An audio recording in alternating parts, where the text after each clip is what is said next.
Well, I do think you could see more contango, more steepness in the oil curve. That's our view at Morgan Stanley, and I think it relates very much to that issue that you mentioned. That in the near term, there remains a severe supply and demand imbalance, and the way that you usually deal with that imbalance is excess supply is just stored in Cushing.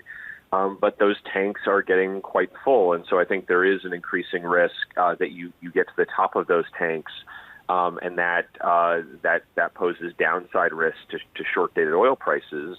At the same time, low oil prices are in some ways self-correcting over the long term. They reduce the incentive to invest. They reduce the incentive to produce.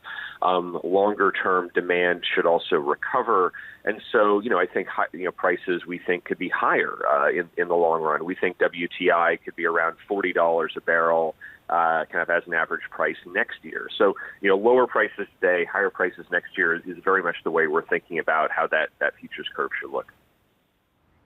I guess only if demand comes back, Andrew. But my question for you is actually around one part of the market. And we've looked a lot about the technicals. I don't want to bore anyone talking about three-way collars and short puts that become long stock when they go in the money. But I do want to ask you about the ETF market. It took a body blow in the last 48 hours on the back of this trade as well. Is it a salutary lesson for everybody who buys ETFs that actually there are unfortunate consequences sometimes?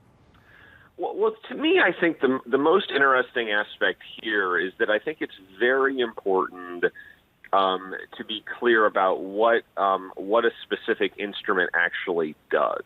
And that I do think what is notable here is you have seen very large inflows into a lot of these energy-related ETFs. I think on the belief that the price is very low, I want to buy it. It can't possibly go lower.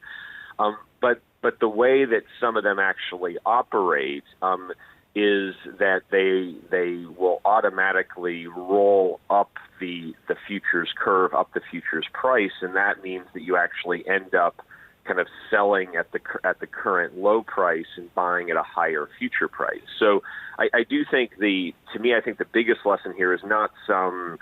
I don't think we're going to drive some large kind of systemic risk in the system, but I do think it's very important to, in any sort of investment, to really understand how it's operating, how it's trading, and that can be maybe somewhat different or somewhat specific to the instrument itself.